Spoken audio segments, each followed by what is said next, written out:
Welcome to the Be Student Podcast, and thank you for joining me. On today's episode, we are going to be hearing from Juliet Mayhew, one of the Real Housewives of London, about how you can give first, get later to supersize your work and make your life happier and more fulfilling. So let's go ahead and get started.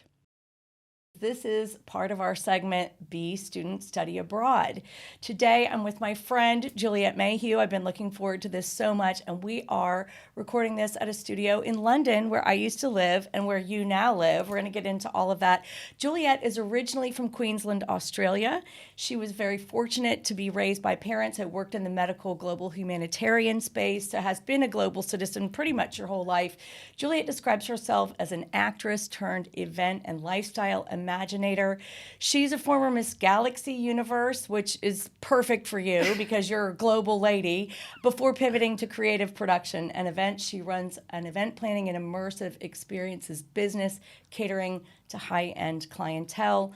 Julia is a mom, which is how I know her, and wife to a wonderful guy who they live in Chelsea, London. She's now a philanthropist and brand personality and on Real Housewives of London right now. Juliet, welcome. I'm so happy that you could be with us today. I am beyond honored to be here, and I'm so excited that we could have this chance to not only catch up, but just talk life together after knowing each other for so long. It's fantastic. I can't even tell you how excited I am that you're here because you've always been this inspirational force. You know, when you live in London, there are literally gloomy days here. And anytime I would bump into Juliet at the school gates, it would always be this radiant burst of sunshine, positivity. And I really just wanted, on this podcast, we explore the B side to people's records. And I know that dates me a little bit to talk about records, but when those records were produced, the record company would pick the hit on the A side, and then the B side would be what the artist felt they were passionate about.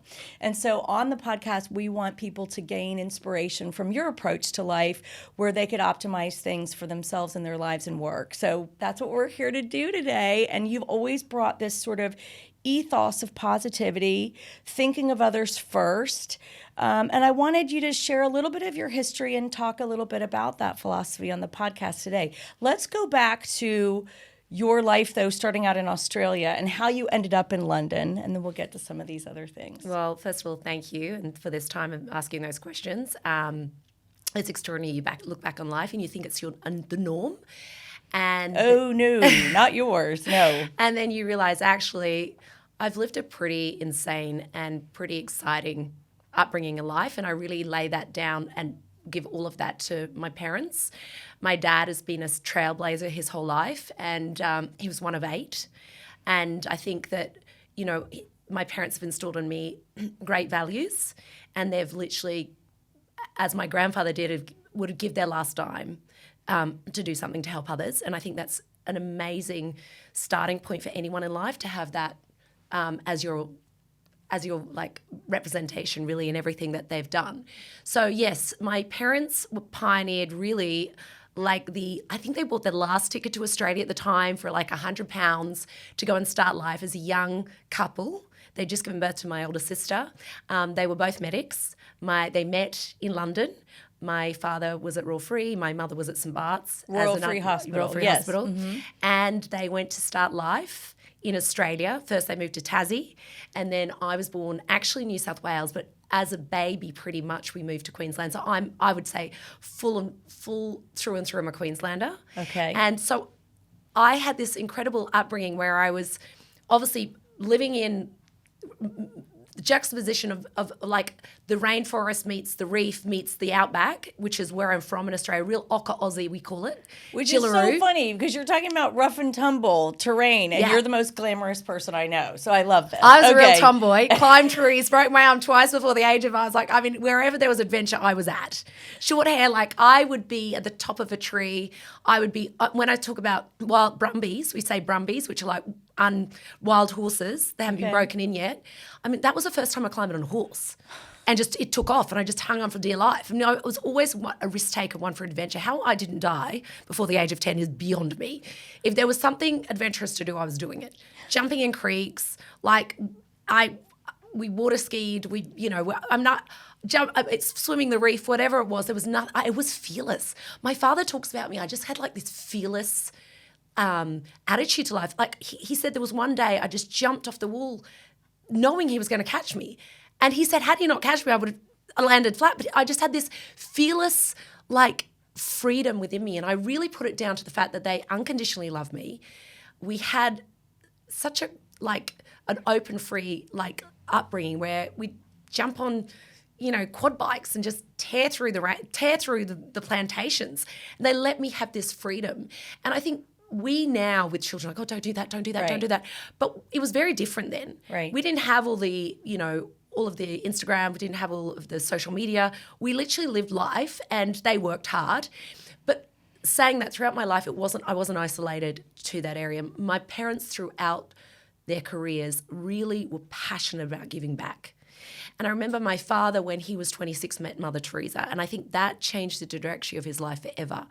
And he read a book about, I think it was called The Traveling Doctor at the time, who went all around the world and took his, medical skill set to people who were unable to have any medical aid given to them. He therefore went on and studied obstetrics, pediatrics, primary healthcare specialist, and then went on to study tropical medicine. Wow. So he could take that skill set. He became one of the top tropical medicine doctors in the world, which he is now. Did you travel with him Yes. when he was doing this? Yeah. And you would be posted in different countries, or would they just go out on medical missions and come back? Medical missions. So his practice was in far north Queensland. He went on to be Chief Medical Officer of Australia. He was given the Australia Award. He worked for the Australian government. A lot of things he did in the time that I have been his daughter, but definitely within the time frame of a year, he would take a good 3 months out of the year. Holidays were spent walking across the foothills of the Himalayas while he was doing operations on bamboo slats with bombs pretty much dropping overhead because there was a civil war going on. If you remember, Aung San Suu Kyi was taken under house arrest, everything that was going on. The Rambo, I think it's Rambo 3, pretty much depicts everything that's been going on northern Burma /Myanmar now. He would go into East Timor, Timor-Leste, and, Nagorno-Karabakh, where there's been, what has happened out there with the dreadful, genocide of the Christians out there. I mean, it's just been, if you look what's gone on in all the war zones. So he would go where a lot of the UN packs couldn't make it because of the conflict. And he was surprised that his daughter was fearless. Really?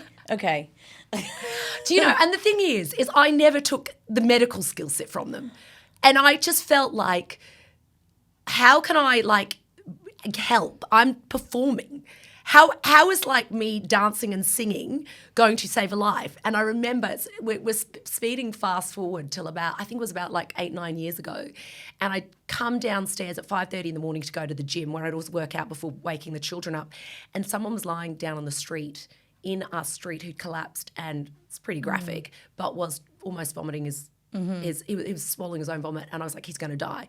I jumped into put him in position, whipped his tongue out, ran back in, got the nanny, turned him over. We called the ambulance.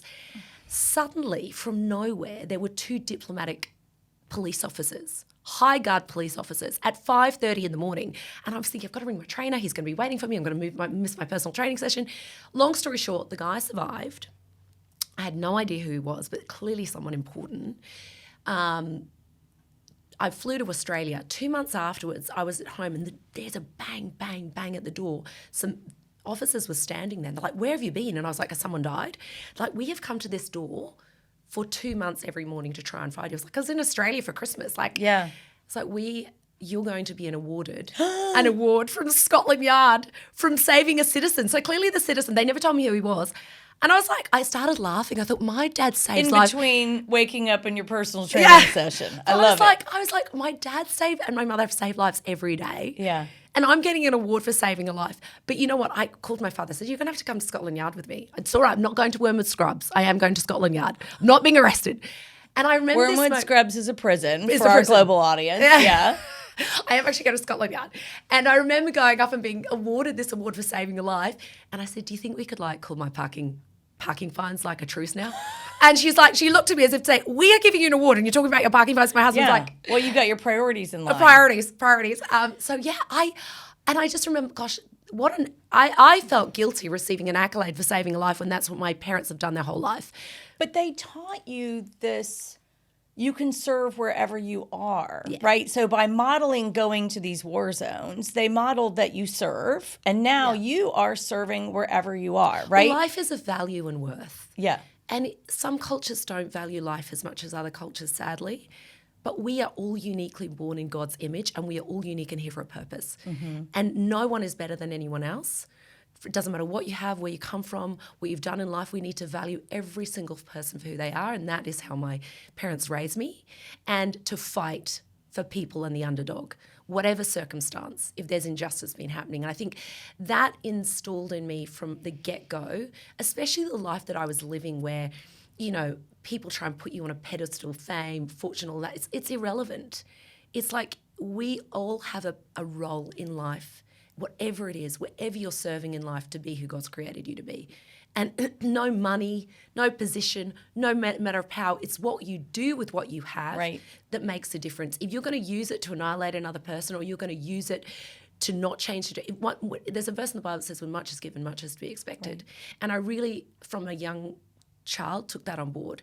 If you've been given a situation where you can make a difference for someone else, don't use it for your own self-gain. Use it to try and be a light in the world where a lot of people are suffering. And you are absolutely that. So this is a business podcast, right? And what we want is for people to sort of take away a best practice from their time with you today. Okay. And what I find is that, you know, we hear all about AI, and we hear about a lot about return on investment. We have to monitor all these metrics, and we've got to squeeze the juice out of every business transaction. And what people are really understanding is that we're now at a place where people feel lonely, they feel disconnected, they feel fragmented. And certainly in America, there are deeper and deeper grooves cut in the division between us and them. I think that has happening all over the world. So when we think about what we can learn from Juliet to be better in business, I think it's this give first. Focus on what I can do for you first. And I watch you from afar, because I'm in Florida, you're in London.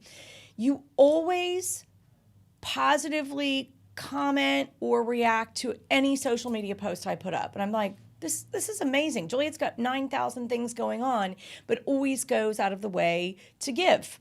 And, you know, I think people are so transactional now. They think I have to get this in order to be, you know, successful. They're not thinking about what they can give to or what relationship they can support or sustain, and then work on the get part of business later. Tell me about how do you do that? How is it a conscious choice, or is it something that is just part of the Juliet experience from your parents or your background sensibilities? Do you say, okay, I'm going to approach all these things by showing up and being generous first and waiting and maybe not even waiting for a return? How do you do that? Look, I think that I was in a very intense training. You know, I went to one of the best schools in the world for performing arts, Yehuda Menuhin School, accredited school, started by Dame Alicia Markova, Arts Ed Tring, which has turned out some of the best actors, actresses, singers, dancers, performers in the world. And a lot of that we were under scrutiny every single day. You had a hair out of place. The discipline, the scrutiny, and the way they trained us was amazing. But there was a lot of negatives to that if you didn't have the self-confidence in who you were. And, you know, there was a lot of girls that ended up falling off maybe because they didn't feel they had it or they were good enough, because we were under scrutiny, because it's a tough industry to be in. Mm-hmm. But what I found was when some of the teachers, with a little bit of encouragement, a word of affirmation can change everything. Criticism just chop people down. Mm-hmm. And I have worked, you know, with many, especially in companies, when you're doing shows, you're a company of people. Mm-hmm. Everyone is important to bring a show together. Whether you're the lead or the chorus, every role you play brings it together. And if you're not a team and you don't encourage everyone, you're never going to get the best results. And for me, for the best results, even just one compliment, I just was like, oh. Now, I'm not looking for affirmation out of man, because I know who God's called me to be and who I am. But certainly I've seen, you want to get results out of people, you encourage that little bit within them and it grows. being a cheerleader to others. So that does come naturally because I actually want people to succeed. I want them to blossom and I want them to be the best they can be. That doesn't take from me. People think by encouraging others it takes, and they're in competition. Right, because they think it's a zero-sum game, or this table is small and there's only 4 seats. And if I put someone up, elevate someone, I'm going to miss out on the opportunity. That for me just doesn't make any sense at all. It's almost like the vision of, you've got your girlfriends, you're in a race together. If you're on your own and you leave the other one behind, what happens when you're having a low day? You almost need to hold each other's hand and take each other with you. You can encourage. Now, sometimes there'll be a negative effect and you have to set a boundary. So I'm not saying all the time that's going to work, but I think in life we are born for relationship. We're born to be in a company together. We flourish and thrive off each other, and it's the company you keep. Now, if you're with a set of people that are going to drag you down, pull you apart, misconstrued you, misjudge you, always up for the negative, that will eat you away. So it is the company you keep. But did your mother tell you that? My mother always told me that before I went out in high school. Remember, Betsy, you are the company you keep. And I'm thinking about your mom in Australia telling you the same thing my mom in America might have said. Or is that something you just came up with? I'm pretty, my parents instilled most things within me. They're really good people. I think biblically based. It's like you look at, what's within the heart. What do you spend your time on? What do you meditate on? And that will come out. I mean, that's biblically based, but it's also practical. It makes sense. The time you like a habit is created over 30 days pretty much. So over 30 days, whatever you're going to install, you are going to start becoming what you're around. Right. So what are you going to put into your life to maximize on your potential to bring the best out of you that can impact other people? But the question that you asked me is about how was that philosophy embedded for where I am today? Right. And I think it generally comes, I don't think giving into someone else, whether you get something out of it, will ever return null and void. Because I feel that the best you can give, however it is received, it will still be, you can walk away saying, well, I gave my best. Yep. I didn't speak negatively. I didn't pull them apart. Maybe it was the encouragement they needed to get through the next day. And maybe they'll never forget, maybe they'll forget it. Or maybe it's the encouragement they need for the next week. Maybe that one seed will change their life for positive. And I would hope, I've had some incredible people speak into my life, and I've been really blessed. And the people I've been around, from presidents to kings to royalty, to my girlfriend on the market stall, it doesn't matter. But they have had the ability to speak life into me, and I'm so privileged to have had that and seen how it's affected my life.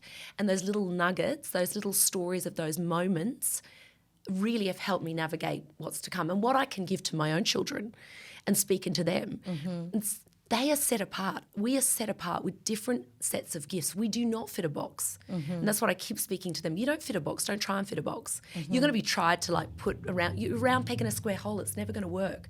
Don't conform to the things of this world where you were brought uniquely to go against the grain. And I really believe that in all that we do. So would you say words of affirmation are your love language? Or I would do you have definitely say. Yeah? Yeah, I love the love languages. Obviously, I love receiving gifts from my husband. So if my husband's listening, don't think the words of affirmation are Big anniversary coming up, Yeah, Tiggy. yeah. So time to prepare about that. So yes, definitely words of affirmation are a big part of the way I receive. but Give also and give. receive, Yeah. or just give? Both. Both. I think it's Okay. really important. Yeah. You project what who you feel you are, but also what you're receiving. He wakes up and says, darling, you look so beautiful. And I'm like, we speak that over each other. Yeah. And, I say it to my children. And I think that's really important. Acts of service, serving one another in love, doing things just out of the kindness of your heart to boost someone up. Obviously, gifts, you've got time, quality time spent, people that really value and worth. Some people really need that quality time. And my husband, that's one of his love languages. He just needs me sometimes just sit and be with him. And, what's the fifth one? So it's words of affirmation, quality time, acts of service, physical touch. Physical That's a big touch. one. Oh, he loves a bit of For the physical guys. touch. They like physical touch. We like a bit of physical touch Yeah, too. that's usually. I am a hugger. I love it when I men love a say hugger. sheepishly, "Oh, I think it's physical touch for me," and it's like, of course it Of is. course it is. course it is. And well, you're physically touching me or me physically touching you? Yeah, exactly. So let's talk about that, though. Yes. So I moved to London in 2009, and this is not a nation of huggers at the first glance, right? So these are not... I break every rule. Right. Okay, but I love that about you, right? So we're going to talk about now your kind of expatriate life, how you leave Australia, come here, which I did. I left America, came here. And, you know, I don't know if this is a compliment or not, but people said to me when the show Ted Lasso came out, honestly, Betsy, you were like Ted Lasso when you got here, right? I was like friendly, huggy. Let's get together and have a coffee. And people just sort of were like, what's wrong with that lady? Like, is there, you know, and I was just like, well, we're in a community together raising kids. So we've got to cover the zone defense, right? We've got to all take care of each other. And it was interesting because I think people were really reluctant at first because, you know, English people, they need more time, right? What's interesting is that even though English people do need sometimes a little more time, not all English people, but some, I felt like after a period of time, my English friends would have given me the kidney right out of their back if I needed it. They were just unbelievably, and still are, unbelievably loyal friends. Yeah. So talk to us a little bit about this journey of, I mean, some of it was your parents raising you with this global citizenship and going into war zones and being fearless, right? But what are the things that you drew on when you moved to London? Tell us about moving to London, what brought you here. I mean, it was a homecoming, I'm sure, because your parents were from here originally and all that. But talk to us about what it took to come here and be successful. Well, you know, we didn't just live in Australia. We had a holiday home in the UK pretty much from my teenage years. We purchased them. So we'd come in the summers because we had family here. But we lived on an island in the middle of the South Pacific, a little island 2 by 5 miles for a couple of years. My parents then moved to Saudi Arabia. My dad was working with the royal family out there running the military hospitals. And really at that time, education, it was just after Desert Storm. So it was pretty strict. It was much segregation, male and female. Very, not like Saudi is today. Right. So progressive, building NEOM and the whole changes of the Middle East. And I love the Middle East. Love it. I spent a lot of time in Abu Dhabi, Dubai. My brother lives in Dubai. How fun. I know. I absolutely love the Middle East. And and there's something like, I think it was from my young age of when my parents lived there. We lived right in Riyadh. Yeah. We went up to Dakharan. We went. There was one shopping centre at the time, Al Qaria, which that's all changed. It's changed dramatic. No women could drive. We had buyers we had to wear covering our heads. Very, very different. But anyway, at that time, education to teenage years at the British school you needed to board. And I was desperate to go to performing arts school. I did not have any of that upbringing. My dad actually is a professional musician. Are you triple threat? You're singer, dancer, actor. Right, okay. Triple threat. Yeah. So he was a professional musician but went on to do medicine. He's a very gifted musician, viola player, singer, piano player. Anyway, so I then came to audition. They wanted to send me some Mary's Ascot. I begged them to go for an audition for this school and got in. And then got a full scholarship. Not a full, I got a 70% scholarship. Okay. Which was awarded to me, which was amazing. Which, I mean, that was a huge gift to have that for musical theatre. After winning the musical theatre award and the senior award and drama award and things like that, so I loved it. It was the making of me, and I went from like the juxtaposition of literally riding brumbies in the outback to wearing a bow tie, white gloves, and curtsying, opening a door, living in King Charles I's bedroom in a Rothschild mansion, because that's where the school was. It's insane. Right. And I loved every second. We did ballet every single morning, sung, danced, act from tap dancing. I can play the castanets, from Spanish dancing to singing. Can you imagine? All right. Like, it's like these skill sets. The party tricks can come out from my training. I love it. I've lost where I was. Oh, so then on the global citizenship, I ended up staying here. I actually went back. Did you know you would stay here when you came? No, I went back to Australia and went to NIDA, a National Institute of Dramatic Art, where Russell Crowe was, for a summer season, and wanted to stay. And then they said, well, you've got an equity card, and everyone's trying to get to London and work. Right. Like, well, why don't... And I'd been offered a job here, so I went back, and I actually never returned. And I this is what happens. London sucks you in. London sucked me in. Well, you had the West End. My thought process was Broadway, maybe from West End. I went to the States for a bit. I went to Canada for a bit. But I literally kept coming back. My agent was here. And, you know, I mean, nothing huge, but I was working, and down to the last the lead in Rent, Jesus Christ Superstar at the time, and then I went and did a theatre job, which my agent thought was carnage, and I was going to decimate my entire career.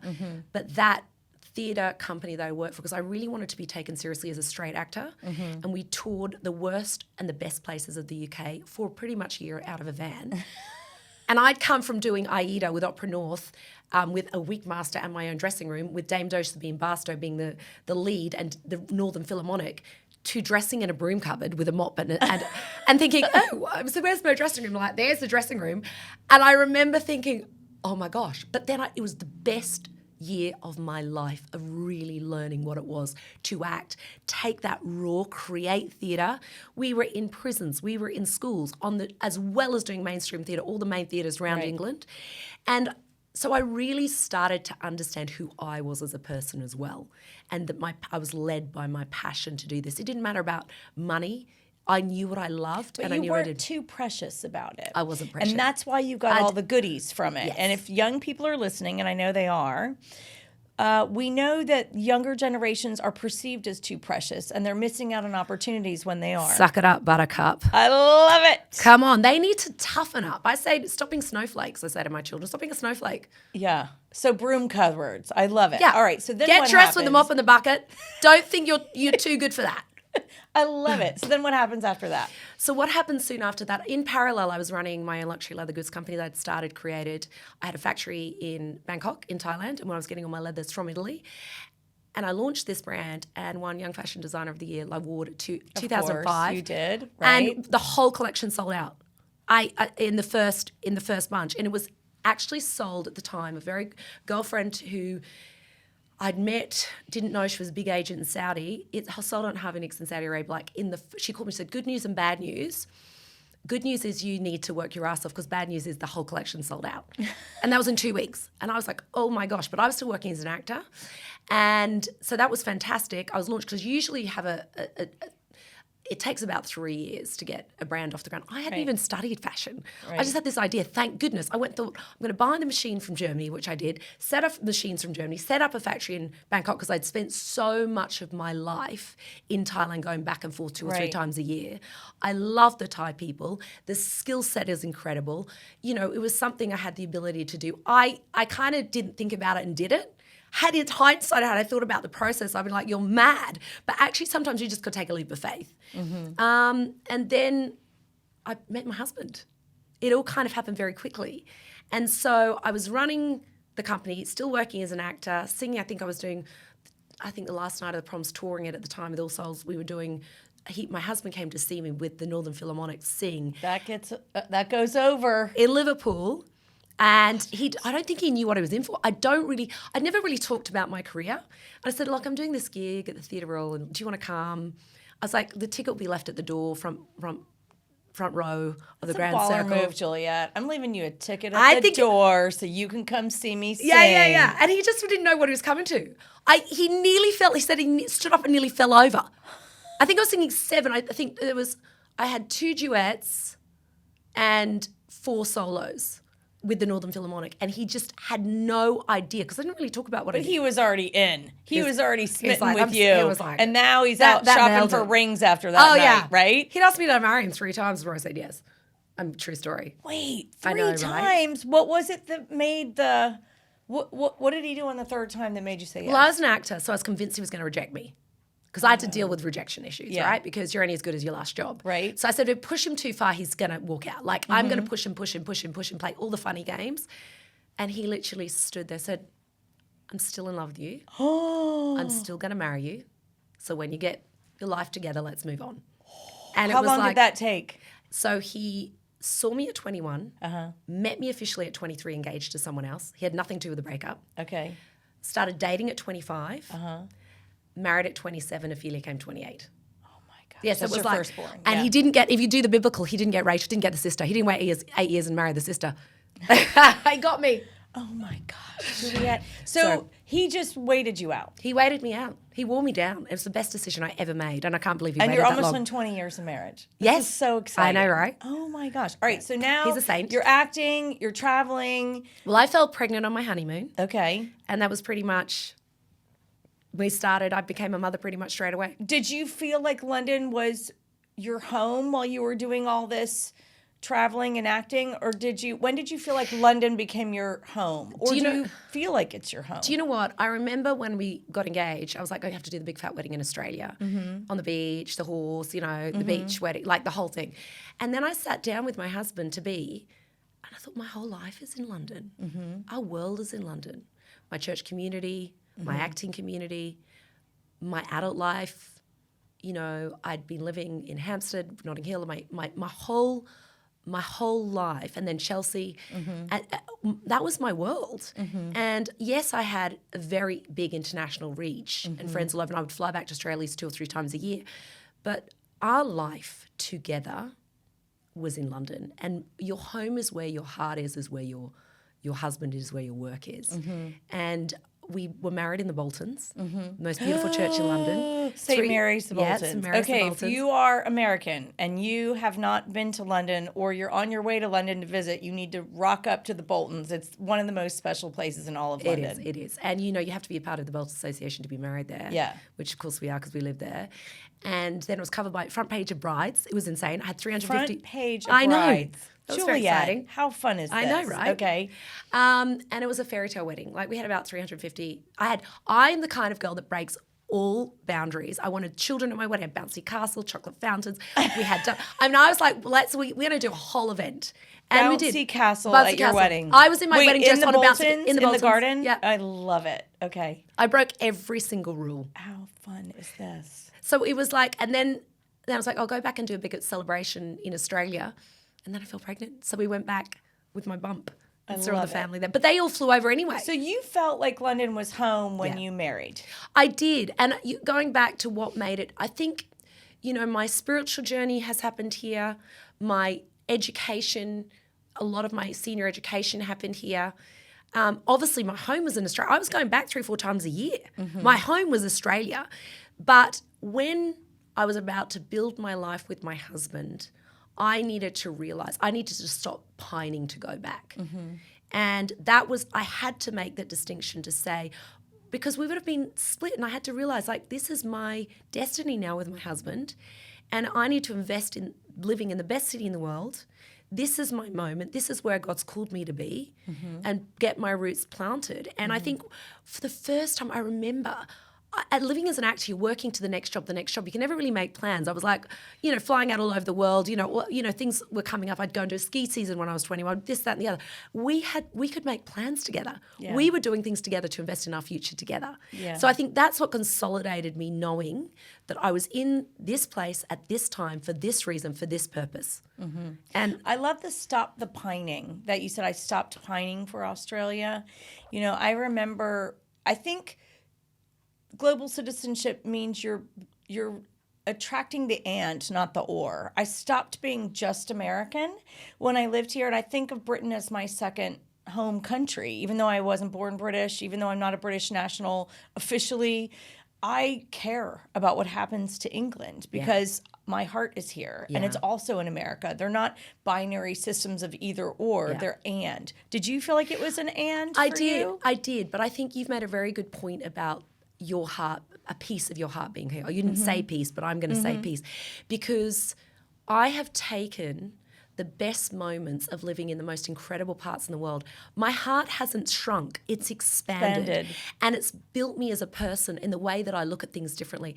The time I spent in Southeast Asia, the beautiful people, the Thai, the Lee, the Lahu, the Karen, the Karenni people, they have a part of my heart I have there from what I've experienced from an age. Saudi Arabia, there is a part of my heart from what I experienced there. Living on an island in the middle of the South Pacific, there is a part of my heart that is there. My culture is Australian. It will never, ever leave me. But then there is so much, even there's a chunk of my heart in Palm Beach. Palm Beach, Florida. When we moved there in lockdown, it was I have friends for life that I made in lockdown that we speak every day. And I think we have the ability now, if you can connect, You don't have to stay to a zone. We are transient, and we can take that and connect it to who we are and build in that. I feel so blessed to have taken the best of every single experience that I've had and build it into the core of who I am today. And we as a family celebrate that in the home. Whether we're celebrating with Indian friends Diwali, or whether I'm doing Jewish Shabbat, or if I'm doing Australia Day, we will take the best of all of those amazing experiences that we've had in the parts of the world we've lived and experienced, and the friendships that we have, and celebrate them. And I think that's really important. And that, I think, also makes, I would say, a true Londoner at this point, an international citizen. And maybe not just in London. I think around the world, if you've had that. And I do think it can just enrich your life, you don't departmentalize. Well, I think there's so much to take away from this experience, because we've all become so cloistered with the algorithms. So the algorithms are just sending us into these narrow channels, more and more narrow channels, where we are in echo chambers. Yep. And when we can use, and I want to take away from something we've talked about today, really flexing that fearlessness muscle. Yeah. And being willing to give first, get later, but also to be able to say, it can be an and. It doesn't have to be an or. For me to be American, it means you can also be Australian or also English, and that's okay. They're not competing agendas, right? And so I think for people to take sort of best practice away from our time together, for me, those are the three things that emerged. I want to say thank you for sharing yourself so generously, Juliet, and the way that you approach things. Do you have any parting thoughts you want to leave with our guests? Yeah, you talked about loneliness, and I think loneliness of isolation is the worst thing that can happen to people, and we've really covered today about embracing the best of international and bringing into one. And I really think that's faith over fear. I think fear grips a person and isolates a person, but taking a leap of faith in whatever place it is, you can never lose from taking a leap of faith. And don't let fear grip you. Place it aside, take a leap of faith, and just go for it. Oh my gosh, what a perfect place to stop. If people want to connect more to you, where can they do that, Juliet? They can find me at Juicy Mayhew. Make sure you Juicy Mayhew. That's one of my favorite things about you is your Instagram handle. Okay, Juicy Mayhew. And make sure you watch The Real Housewives of London to keep updated. And of course, we are watching that and we love it. Juliet Mayhew, my dear friend, thank you for being with us today on the Be Student podcast. We would hope that you would like, share, and subscribe, and we'll see you next time on the Be Student.